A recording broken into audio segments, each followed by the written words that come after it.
श्रीमङ्गलमूर्तये नमः। अथ श्री नारायण स्तोत्र।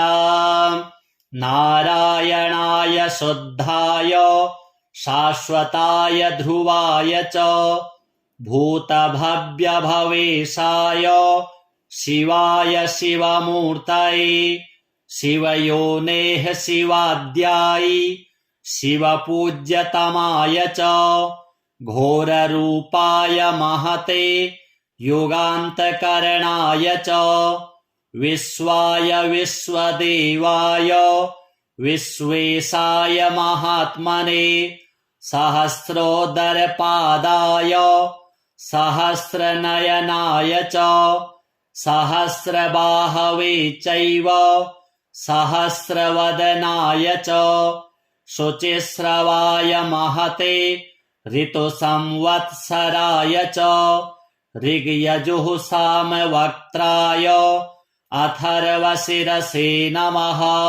हृषीकेशाय कृष्णाय द्रुहिणोरुक्रमाय च बृहद्वेगाय तारक्ष्याय वराहायैकशृङ्गिणे शिपिविष्टाय सत्याय हरएथशिखण्डिने हुताशायोर्ध्ववक्त्राय रौद्रानीकाय साधवे सिन्धवे सिन्धुवर्षघ्ने देवानां सिन्धवे नमः। गरुत्मते त्रिनेत्राय सुधर्माय वृषाकृते सम्राडुग्रे संकृतये विरजे सम्भवे भवे वृषाय वृषरूपाय विभवे भूर्भुवाय च दीप्तसृष्टाय यज्ञाय स्थिराय स्थविराय च अच्युताय तुषाराय वीराय च समाय च जिष्णवे पुरुहूताय वसिष्ठाय वराय च सत्येशाय सुरेशाय हरएथशिखण्डिने बर्हिषाय वरेण्याय वसवे विश्ववेधसे किरीटिने सुकेशाय वासुदेवाय सुस्मिने बृहदुख्यसुषेणाय युगमे दुन्दुभये तथा भये सखाय विभवे भरद्वाजाभयाय च भास्कराय च चन्द्राय पद्मनाभाय भूरिणे पुनर्वसुभृतत्वाय जीवप्रभविषाय च वषट्काराय स्वाहाय स्वधाय निधनाय च ऋचे च यजुषे साम्ने त्रैलोक्यपतये नमः। श्रीपद्मायात्मसदृशे धरणीधारणे परे सौम्या सौम्यस्वरूपाय सौम्ये सुमनसे नमः। विश्वाय च सुविश्वाय विश्वरूपधराय च केशवाय सुकेशाय रश्मिकेशाय भूरिणे हिरण्यगर्भाय नमः। सौम्याय वृषरूपिणे नारायणाग्र्यवपुषे पुरुहूताय वज्रिणे वर्मिणे वृषसेनाय धर्मसेनाय रोधसे मुनये ज्वरमुक्ताय ज्वराधिपतये नमः। अनेत्राय त्रिनेत्राय पिङ्गलाय विदूर्मिणे तपो ब्रह्मनिधानाय युगपर्यायिणे नमः। शरणाय शरण्याय शक्तिष्टशरणाय च नमः। सर्वभवेशाय भूतभव्यभवाय च पाहि मां देवदेवेश कोऽप्यजोऽसि सनातनः। एवं गतोऽस्मि शरणं शरण्यं ब्रह्मयोनिनां स्तव्यं स्तवं स्तुतवतः तत्तमो मे प्रणश्यत। श्रीनारायणार्पणमस्तु। नारायणाय शुद्धाय शाश्वताय ध्रुवाय च भूतभव्यभवेशाय शिवाय शिवमूर्तये शिवयोनेः शिवाद्याय शिवपूज्यतमाय च घोररूपाय महते युगान्तकरणाय च विश्वाय विश्वदेवाय विश्वेशाय महात्मने सहस्रोदरपादाय सहस्रनयनाय च सहस्रबाहवे चैव सहस्रवदनाय च शुचिस्रवाय महते ऋतुसंवत्सराय च ऋग्यजुः सामवक्त्राय अथर्वशिरसे नमः।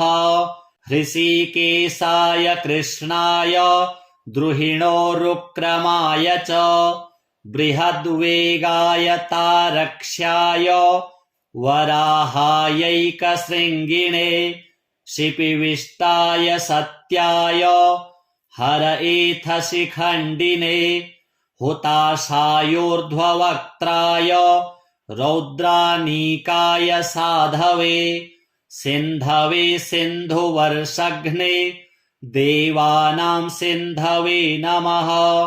गरुत्मते त्रिनेत्राय सुधर्माय वृषाकृते सम्राडुग्रे संकृतये विरजे सम्भवे भवे वृषाय वृषरूपाय विभवे भूर्भुवाय च दीप्तसृष्टाय यज्ञाय स्थिराय स्थविराय च अच्युताय तुषाराय वीराय च समाय च जिष्णवे पुरुहूताय वसिष्ठाय वराय च सत्येशाय सुरेशाय हरएथशिखण्डिने बर्हिषाय वरेण्याय वसवे विश्ववेधसे किरीटिने सुकेशाय वासुदेवाय सुस्मिने बृहदुख्यसुषेणाय युगमे दुन्दुभये तथा भये सखाय विभवे भरद्वाजाभयाय च भास्कराय च चन्द्राय पद्मनाभाय भूरिणे पुनर्वसुभृतत्वाय जीवप्रभविषाय च वषट्काराय स्वाहाय स्वधाय निधनाय च ऋचे च यजुषे साम्ने त्रैलोक्यपतये नमः। श्रीपद्मायात्मसदृशे धरणीधारणे परे सौम्या सौम्यस्वरूपाय सौम्ये सुमनसे नमः। विश्वाय च सुविश्वाय विश्वरूपधराय च केशवाय सुकेशाय रश्मिकेशाय भूरिणे हिरण्यगर्भाय नमः। सौम्याय वृषरूपिणे नारायणाग्र्यवपुषे पुरुहूताय वज्रिणे वर्मिणे वृषसेनाय धर्मसेनाय रोधसे मुनये ज्वरमुक्ताय ज्वराधिपतये नमः। अनेत्राय त्रिनेत्राय पिङ्गलाय विदूर्मिणे तपो ब्रह्मनिधानाय युगपर्यायिणे नमः। शरणाय शरण्याय शक्तिष्टशरणाय च नमः। सर्वभवेशाय भूतभव्यभवाय च पाहि मां देवदेवेश कोऽप्यजोऽसि सनातनः। एवं गतोऽस्मि शरणं शरण्यं ब्रह्मयोनिनां स्तव्यं स्तवं स्तुतवतस् तत्तमो मे प्रणश्यत। श्रीनारायणार्पणमस्तु। नारायणाय शुद्धाय शाश्वताय ध्रुवाय च भूतभव्यभवेशाय शिवाय शिवमूर्तये शिवयोनेः शिवाद्याय शिवपूज्यतमाय च घोररूपाय महते युगान्तकरणाय च विश्वाय विश्वदेवाय विश्वेशाय महात्मने सहस्रोदरपादाय सहस्रनयनाय च सहस्रबाहवे चैव सहस्रवदनाय च शुचिस्रवाय महते ऋतुसंवत्सराय च ऋग्यजुः सामवक्त्राय अथर्वशिरसे नमः। हृषीकेशाय कृष्णाय द्रुहिणोरुक्रमाय च बृहद्वेगाय तारक्ष्याय वराहायैकशृङ्गिणे शिपिविष्टाय सत्याय हरएथशिखण्डिने हुताशायोर्ध्ववक्त्राय रौद्रानीकाय साधवे सिन्धवे सिन्धुवर्षघ्ने देवानां सिन्धवे नमः। गरुत्मते त्रिनेत्राय सुधर्माय वृषाकृते सम्राडुग्रे संकृतये विरजे सम्भवे भवे वृषाय वृषरूपाय विभवे भूर्भुवाय च दीप्तसृष्टाय यज्ञाय स्थिराय स्थविराय च अच्युताय तुषाराय वीराय च समाय च जिष्णवे पुरुहूताय वसिष्ठाय वराय च सत्येशाय सुरेशाय हरएथशिखण्डिने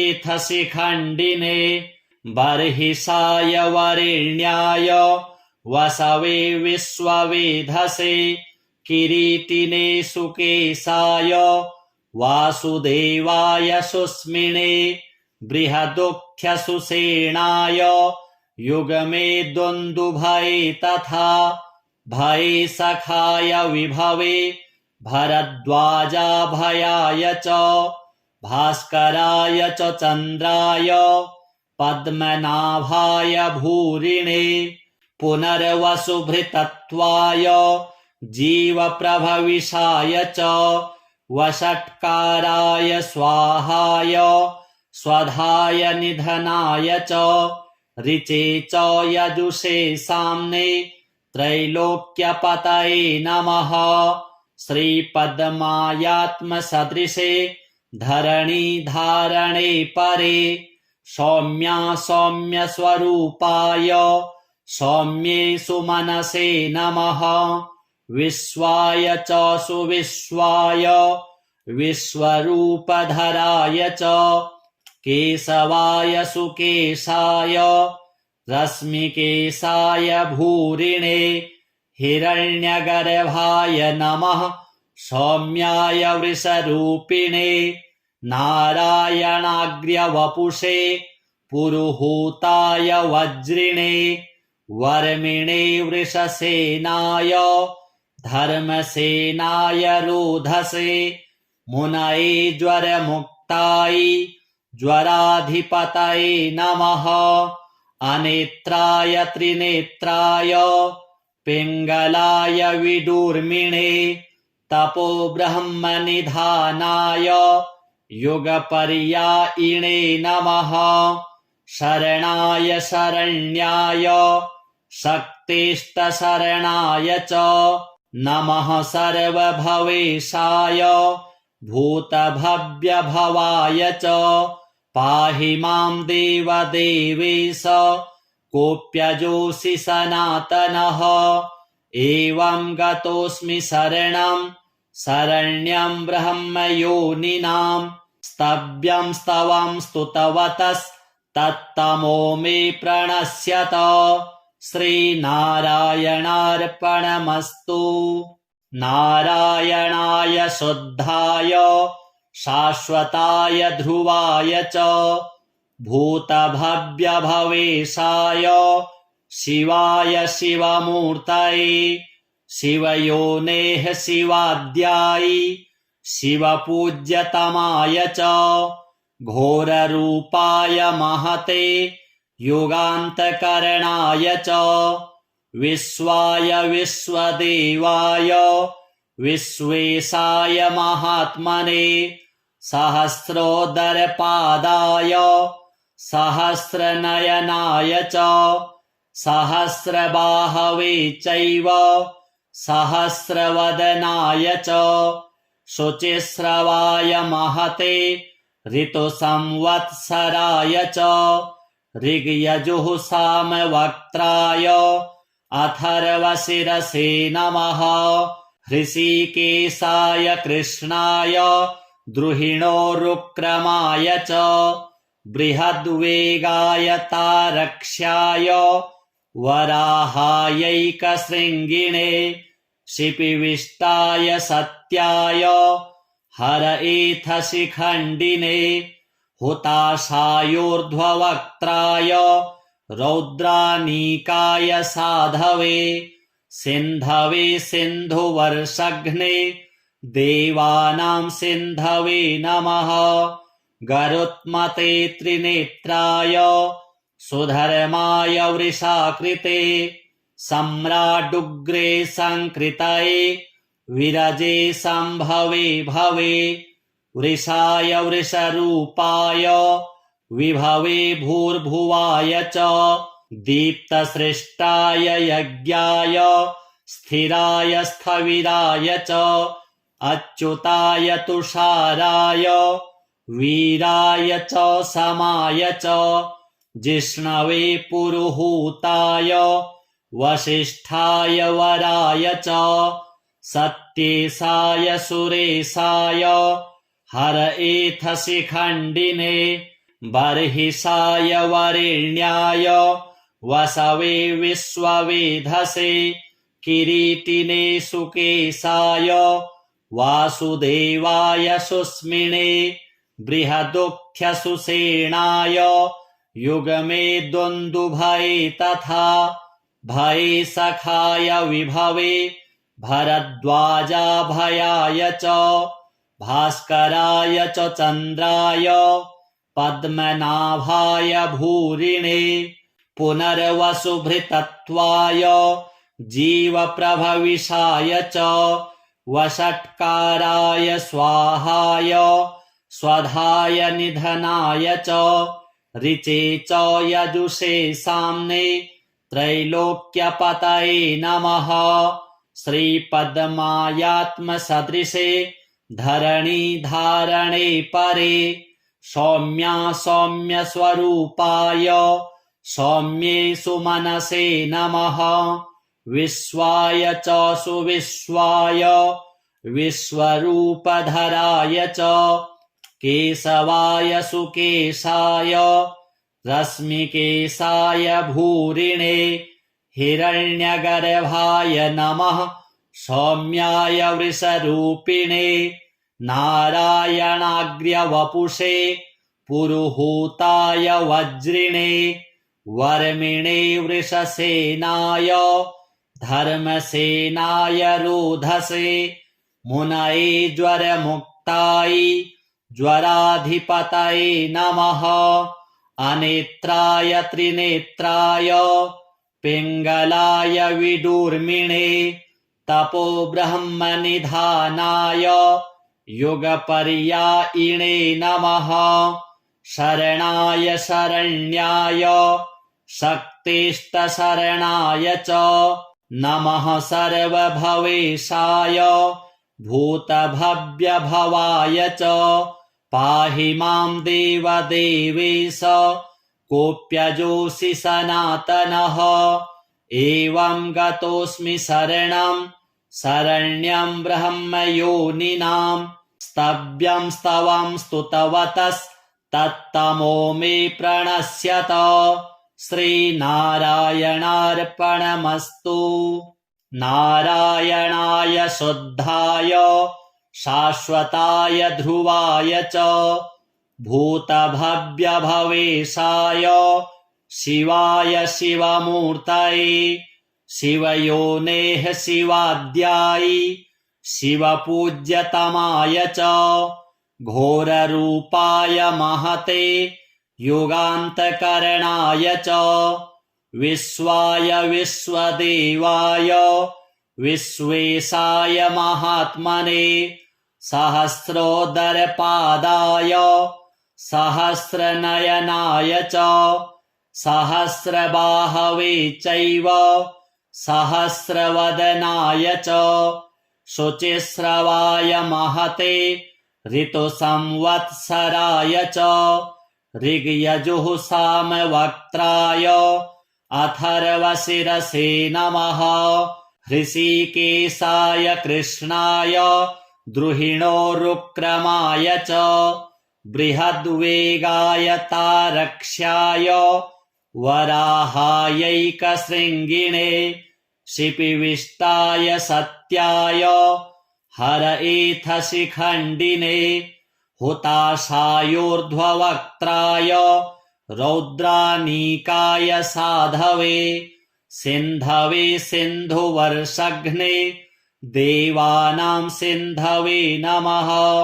गरुत्मते त्रिनेत्राय सुधर्माय वृषाकृते सम्राडुग्रे संकृतये विरजे सम्भवे भवे वृषाय वृषरूपाय विभवे भूर्भुवाय च दीप्तसृष्टाय यज्ञाय स्थिराय स्थविराय च अच्युताय तुषाराय वीराय च समाय च जिष्णवे पुरुहूताय वसिष्ठाय वराय च सत्येशाय सुरेशाय हरएथशिखण्डिने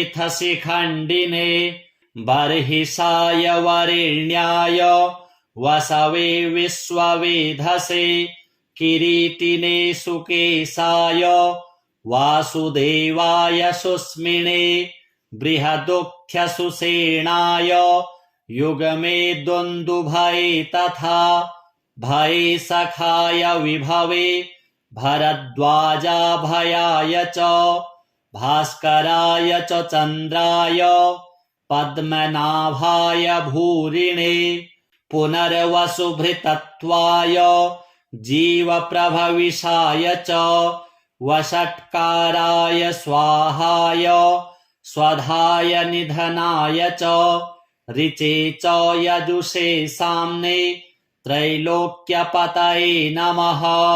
श्रीपद्मायात्मसदृशे धरणीधारणे परे सौम्या सौम्यस्वरूपाय सौम्ये सुमनसे नमः। विश्वाय च सुविश्वाय विश्वरूपधराय च केशवाय सुकेशाय रश्मिकेशाय भूरिणे हिरण्यगर्भाय नमः। सौम्याय वृषरूपिणे नारायणाग्र्यवपुषे पुरुहूताय वज्रिणे वर्मिणे वृषसेनाय धर्मसेनाय रोधसे मुनये ज्वरमुक्ताय ज्वराधिपतये नमः। अनेत्राय त्रिनेत्राय पिङ्गलाय विदूर्मिणे तपो ब्रह्मनिधानाय युगपर्यायिणे नमः। शरणाय शरण्याय शक्तिष्टशरणाय च नमः। सर्वभवेशाय भूतभव्यभवाय च पाहि मां देवदेवेश कोऽप्यजोऽसि सनातनः। एवं गतोऽस्मि शरणं शरण्यं ब्रह्मयोनिनां स्तव्यं स्तवं स्तुतवतः तत्तमो मे प्रणश्यत। श्रीनारायणार्पणमस्तु। नारायणाय शुद्धाय शाश्वताय ध्रुवाय च भूतभव्यभवेशाय शिवाय शिवमूर्तये शिवयोनेः शिवाद्याय शिवपूज्यतमाय च घोररूपाय महते युगान्तकरणाय च विश्वाय विश्वदेवाय विश्वेशाय महात्मने सहस्रोदरपादाय सहस्रनयनाय च सहस्रबाहवे चैव सहस्रवदनाय च शुचिस्रवाय महते ऋतुसंवत्सराय च ऋग्यजुः सामवक्त्राय अथर्वशिरसे नमः। हृषीकेशाय कृष्णाय द्रुहिणोरुक्रमाय च बृहद्वेगाय तारक्ष्याय वराहायैकशृङ्गिणे शिपिविष्टाय सत्याय हरएथशिखण्डिने हुताशायोर्ध्ववक्त्राय रौद्रानीकाय साधवे सिन्धवे सिन्धुवर्षघ्ने देवानां सिन्धवे नमः। गरुत्मते त्रिनेत्राय सुधर्माय वृषाकृते सम्राडुग्रे संकृतये विरजे सम्भवे भवे वृषाय वृषरूपाय विभवे भूर्भुवाय च दीप्तसृष्टाय यज्ञाय स्थिराय स्थविराय च अच्युताय तुषाराय वीराय च समाय च जिष्णवे पुरुहूताय वसिष्ठाय वराय च सत्येशाय सुरेशाय हरएथशिखण्डिने बर्हिषाय वरेण्याय वसवे विश्ववेधसे किरीटिने सुकेशाय वासुदेवाय सुस्मिने बृहदुख्यसुषेणाय युगमे दुन्दुभये तथा भये सखाय विभवे भरद्वाजाभयाय च भास्कराय च चन्द्राय पद्मनाभाय भूरिणे पुनर्वसुभृतत्वाय जीवप्रभविषाय च वषट्काराय स्वाहाय स्वधाय निधनाय च ऋचे च यजुषे साम्ने त्रैलोक्यपतये नमः। श्रीपद्मायात्मसदृशे धरणीधारणे परे सौम्या सौम्यस्वरूपाय सौम्ये सुमनसे नमः। विश्वाय च सुविश्वाय विश्वरूपधराय च केशवाय सुकेशाय रश्मिकेशाय भूरिणे हिरण्यगर्भाय नमः। सौम्याय वृषरूपिणे नारायणाग्र्यवपुषे पुरुहूताय वज्रिणे वर्मिणे वृषसेनाय धर्मसेनाय रोधसे मुनये ज्वरमुक्ताय ज्वराधिपतये नमः। अनेत्राय त्रिनेत्राय पिङ्गलाय विदूर्मिणे तपो ब्रह्मनिधानाय युगपर्यायिणे नमः। शरणाय शरण्याय शक्तिष्टशरणाय च नमः। सर्वभवेशाय भूतभव्यभवाय च पाहि मां देवदेवेश कोऽप्यजोऽसि सनातनः। एवं गतोऽस्मि शरणं शरण्यं ब्रह्मयोनिनां स्तव्यं स्तवं स्तुतवतस् तत्तमो मे प्रणश्यत। श्रीनारायणार्पणमस्तु। नारायणाय शुद्धाय शाश्वताय ध्रुवाय च भूतभव्यभवेशाय शिवाय शिवमूर्तये शिवयोनेः शिवाद्याय शिवपूज्यतमाय च घोररूपाय महते युगान्तकरणाय च विश्वाय विश्वदेवाय विश्वेशाय महात्मने सहस्रोदरपादाय सहस्रनयनाय च सहस्रबाहवे चैव सहस्रवदनाय च शुचिस्रवाय महते ऋतुसंवत्सराय च ऋग्यजुः सामवक्त्राय अथर्वशिरसे नमः। हृषीकेशाय कृष्णाय द्रुहिणोरुक्रमाय च बृहद्वेगाय तारक्ष्याय वराहायैकशृङ्गिणे शिपिविष्टाय सत्याय हरएथशिखण्डिने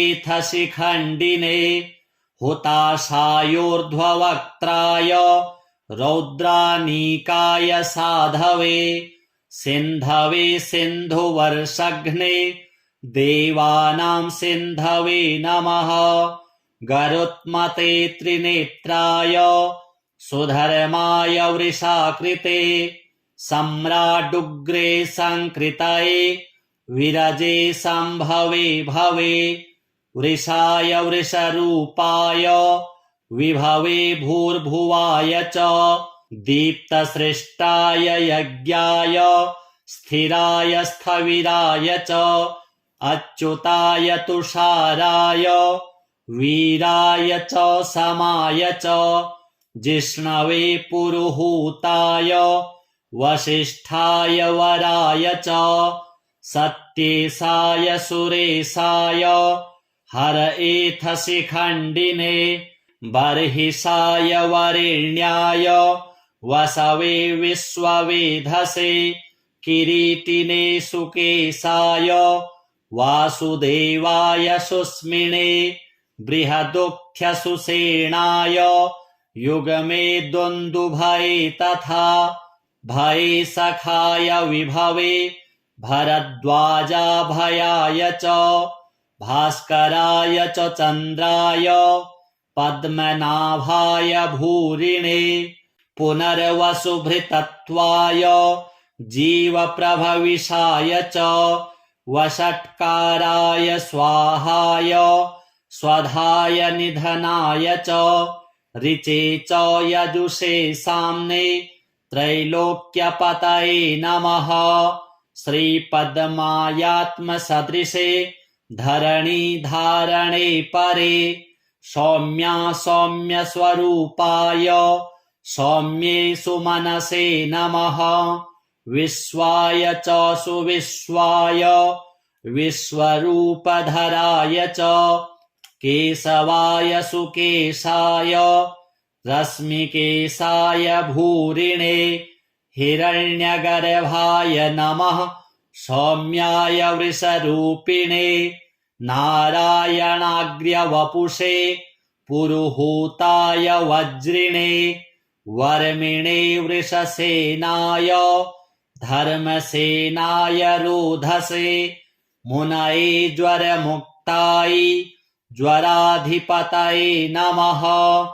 अनेत्राय त्रिनेत्राय पिङ्गलाय विदुर्मिणे तपो ब्रह्मनिधानाय युगपर्यायिणे नमः।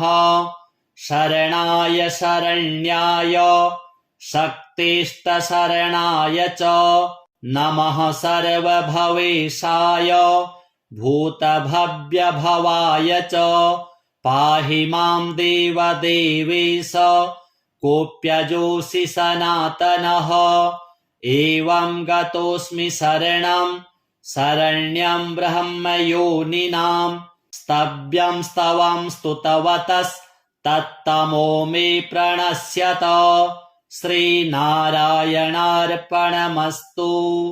नारायणाय शुद्धाय शाश्वताय ध्रुवाय च भूतभव्यभवेशाय शिवाय शिवमूर्तये शिवयोनेः शिवाद्याय शिवपूज्यतमाय च घोररूपाय महते युगान्तकरणाय च विश्वाय विश्वदेवाय विश्वेशाय महात्मने सहस्रोदरपादाय सहस्रनयनाय च सहस्रबाहवे चैव सहस्रवदनाय च शुचिस्रवाय महते ऋतुसंवत्सराय च ऋग्यजुः सामवक्त्राय अथर्वशिरसे नमः। हृषीकेशाय कृष्णाय द्रुहिणोरुक्रमाय च बृहद्वेगाय तारक्ष्याय वराहायैकशृङ्गिणे शिपिविष्टाय सत्याय हरएथशिखण्डिने हुताशायोर्ध्ववक्त्राय रौद्रानीकाय साधवे सिन्धवे सिन्धुवर्षघ्ने देवानां सिन्धवे नमः। गरुत्मते त्रिनेत्राय सुधर्माय वृषाकृते सम्राडुग्रे संकृतये विरजे सम्भवे भवे वृषाय वृषरूपाय विभवे भूर्भुवाय च दीप्तसृष्टाय यज्ञाय स्थिराय स्थविराय च अच्युताय तुषाराय वीराय च समाय च जिष्णवे पुरुहूताय वसिष्ठाय वराय च सत्येशाय सुरेशाय हरएथशिखण्डिने बर्हिषाय वरेण्याय वसवे विश्ववेधसे किरीटिने सुकेशाय वासुदेवाय सुस्मिने बृहदुक्थ्यसुषेणाय युगमे दुन्दुभये तथा भये सखाय विभवे भरद्वाजाभयाय च भास्कराय च चन्द्राय पद्मनाभाय भूरिणे पुनर्वसुभृतत्वाय जीवप्रभविषाय च वषट्काराय स्वाहाय स्वधाय निधनाय च ऋचे च यजुषे साम्ने त्रैलोक्यपतये नमः। श्रीपद्मायात्मसदृशे धरणीधारणे परे सौम्या सौम्यस्वरूपाय सौम्ये सुमनसे नमः। विश्वाय च सुविश्वाय विश्वरूपधराय च केशवाय सुकेशाय रश्मिकेशाय भूरिणे हिरण्यगर्भाय नमः। सौम्याय वृषरूपिणे नारायणाग्र्यवपुषे पुरुहूताय वज्रिणे वर्मिणे वृषसेनाय धर्मसेनाय रोधसे मुनये ज्वरमुक्ताय ज्वराधिपतये नमः। अनेत्राय त्रिनेत्राय पिङ्गलाय विदूर्मिणे तपो ब्रह्मनिधानाय युगपर्यायिणे नमः।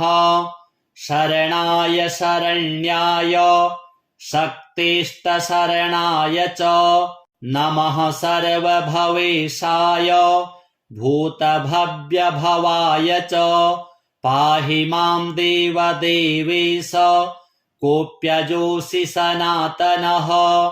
एवं गतोऽस्मि शरणं शरण्यं ब्रह्मयोनिनां स्तव्यं स्तवं स्तुतवतः तत्तमो मे प्रणश्यत।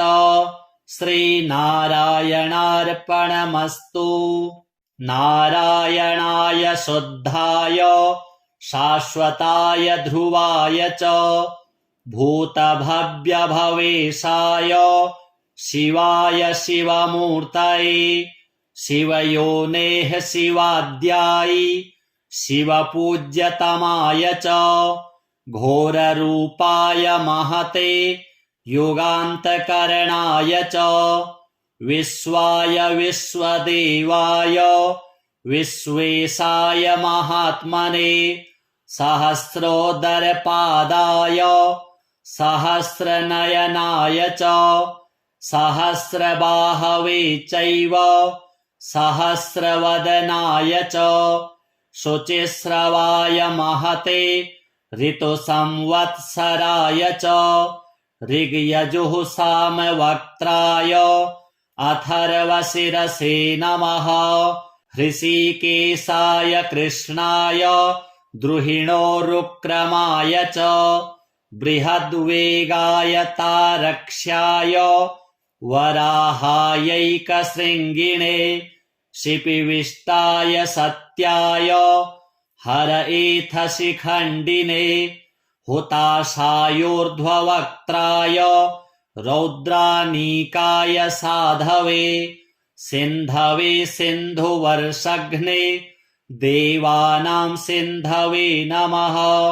गरुत्मते त्रिनेत्राय सुधर्माय वृषाकृते सम्राडुग्रे संकृतये विरजे सम्भवे भवे वृषाय वृषरूपाय विभवे भूर्भुवाय च दीप्तसृष्टाय यज्ञाय स्थिराय स्थविराय च अच्युताय तुषाराय वीराय च समाय च जिष्णवे पुरुहूताय वसिष्ठाय वराय च सत्येशाय सुरेशाय हरएथशिखण्डिने बर्हिषाय वरेण्याय वसवे विश्ववेधसे किरीटिने सुकेशाय वासुदेवाय सुस्मिने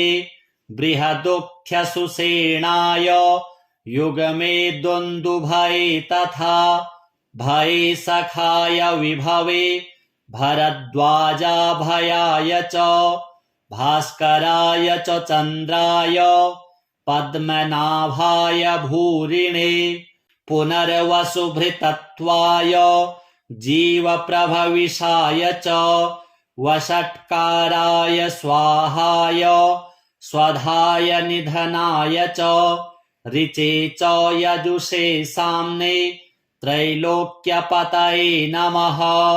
श्रीपद्मायात्मसदृशे धरणीधारणे परे सौम्या सौम्यस्वरूपाय सौम्ये सुमनसे नमः। विश्वाय च सुविश्वाय विश्वरूपधराय च केशवाय सुकेशाय रश्मिकेशाय भूरिणे हिरण्यगर्भाय नमः।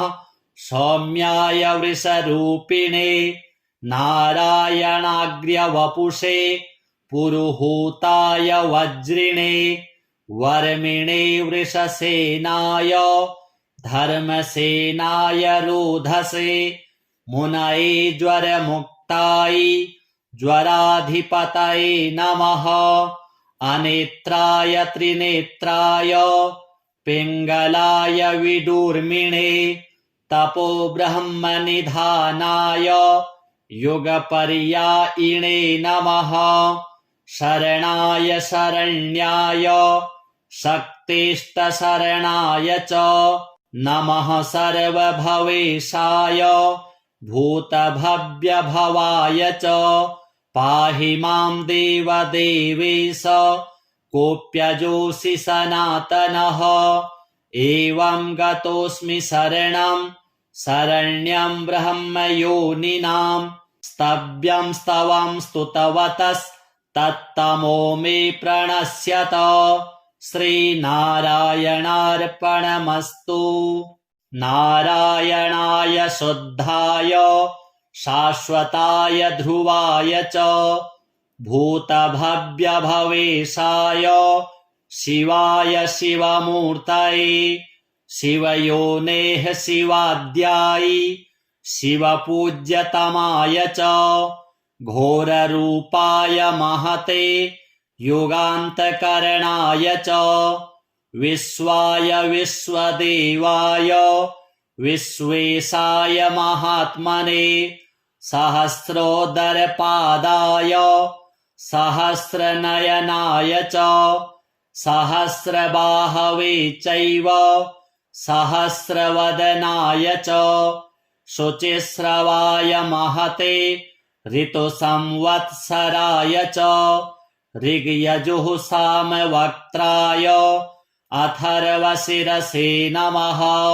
हृषीकेशाय कृष्णाय द्रुहिणोरुक्रमाय च बृहद्वेगाय तारक्ष्याय वराहायैकशृङ्गिणे शिपिविष्टाय सत्याय हरएथशिखण्डिने हुताशायोर्ध्ववक्त्राय रौद्रानीकाय साधवे सिन्धवे सिन्धुवर्षघ्ने देवानां सिन्धवे नमः।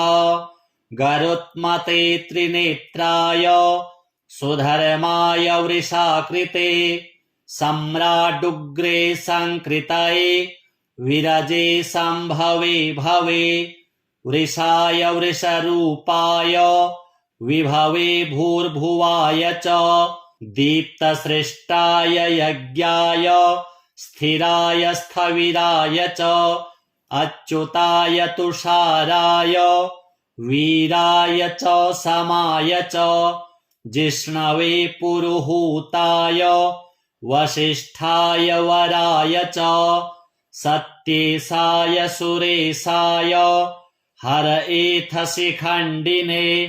बर्हिषाय वरेण्याय वसवे विश्ववेधसे किरीटिने सुकेशाय वासुदेवाय सुस्मिने बृहदुख्यसुषेणाय युगमे दुन्दुभये तथा भये सखाय विभवे भरद्वाजाभयाय च भास्कराय च चन्द्राय पद्मनाभाय भूरिणे पुनर्वसुभृतत्वाय जीवप्रभविषाय च वषट्काराय स्वाहाय स्वधाय निधनाय च ऋचे च यजुषे साम्ने त्रैलोक्यपतये नमः। श्रीपद्मायात्मसदृशे धरणीधारणे परे सौम्या सौम्यस्वरूपाय सौम्ये सुमनसे नमः। विश्वाय च सुविश्वाय विश्वरूपधराय च केशवाय सुकेशाय रश्मिकेशाय भूरिणे हिरण्यगर्भाय नमः। सौम्याय वृषरूपिणे नारायणाग्र्यवपुषे पुरुहूताय वज्रिणे वर्मिणे वृषसेनाय धर्मसेनाय रोधसे मुनये ज्वरमुक्ताय ज्वराधिपतये नमः। अनेत्राय त्रिनेत्राय पिङ्गलाय विदूर्मिणे तपो ब्रह्मनिधानाय युगपर्यायिणे नमः। शरणाय शरण्याय शक्तिष्टशरणाय च नमः। सर्वभवेशाय भूतभव्यभवाय च पाहि मां देवदेवेश कोऽप्यजोऽसि सनातनः। एवं गतोऽस्मि शरणं शरण्यं ब्रह्मयोनिनां स्तव्यं स्तवं स्तुतवतस् तत्तमो मे प्रणश्यत। श्रीनारायणार्पणमस्तु। नारायणाय शुद्धाय शाश्वताय ध्रुवाय च भूतभव्यभवेशाय शिवाय शिवमूर्तये शिवयोनेः शिवाद्याय शिवपूज्यतमाय च घोररूपाय महते युगान्तकरणाय च विश्वाय विश्वदेवाय विश्वेशाय महात्मने सहस्रोदरपादाय सहस्रनयनाय च सहस्रबाहवे चैव सहस्रवदनाय च शुचिस्रवाय महते ऋतुसंवत्सराय च ऋग्यजुः सामवक्त्राय अथर्वशिरसे नमः। हृषीकेशाय कृष्णाय द्रुहिणोरुक्रमाय च बृहद्वेगाय तारक्ष्याय वराहायैकशृङ्गिणे शिपिविष्टाय सत्याय हरएथशिखण्डिने हुताशायोर्ध्ववक्त्राय रौद्रानीकाय साधवे सिन्धवे सिन्धुवर्षघ्ने देवानां सिन्धवे नमः। गरुत्मते त्रिनेत्राय सुधर्माय वृषाकृते सम्राडुग्रे संकृतये विरजे सम्भवे भवे वृषाय वृषरूपाय विभवे भूर्भुवाय च दीप्तसृष्टाय यज्ञाय स्थिराय स्थविराय च अच्युताय तुषाराय वीराय च समाय च जिष्णवे पुरुहूताय वसिष्ठाय वराय च सत्येशाय सुरेशाय हरएथशिखण्डिने बर्हिषाय वरेण्याय वसवे विश्ववेधसे किरीटिने सुकेशाय वासुदेवाय सुस्मिने बृहदुक्थ्यसुषेणाय युगमे दुन्दुभये तथा भये सखाय विभवे भरद्वाजाभयाय च भास्कराय च चन्द्राय पद्मनाभाय भूरिणे पुनर्वसुभृतत्वाय जीवप्रभविषाय च वषट्काराय स्वाहाय स्वधाय निधनाय च ऋचे च यजुषे साम्ने त्रैलोक्यपतये नमः। श्रीपद्मायात्मसदृशे धरणीधारणे परे सौम्या सौम्यस्वरूपाय सौम्ये सुमनसे नमः। विश्वाय च सुविश्वाय विश्वरूपधराय च केशवाय सुकेशाय रश्मिकेशाय भूरिणे हिरण्यगर्भाय नमः। सौम्याय वृषरूपिणे नारायणाग्र्यवपुषे पुरुहूताय वज्रिणे वर्मिणे वृषसेनाय धर्मसेनाय रोधसे मुनये ज्वरमुक्ताय ज्वराधिपतये नमः। अनेत्राय त्रिनेत्राय पिङ्गलाय विदुर्मिणे तपो ब्रह्मनिधानाय युगपर्यायिणे नमः। शरणाय शरण्याय शक्तिष्टशरणाय च नमः। सर्वभवेशाय भूतभव्यभवाय च पाहि मां देवदेवेश कोऽप्यजोऽसि सनातनः। एवं गतोऽस्मि शरणं शरण्यं ब्रह्मयोनिनां स्तव्यं स्तवं स्तुतवतस् तत्तमो मे प्रणश्यत।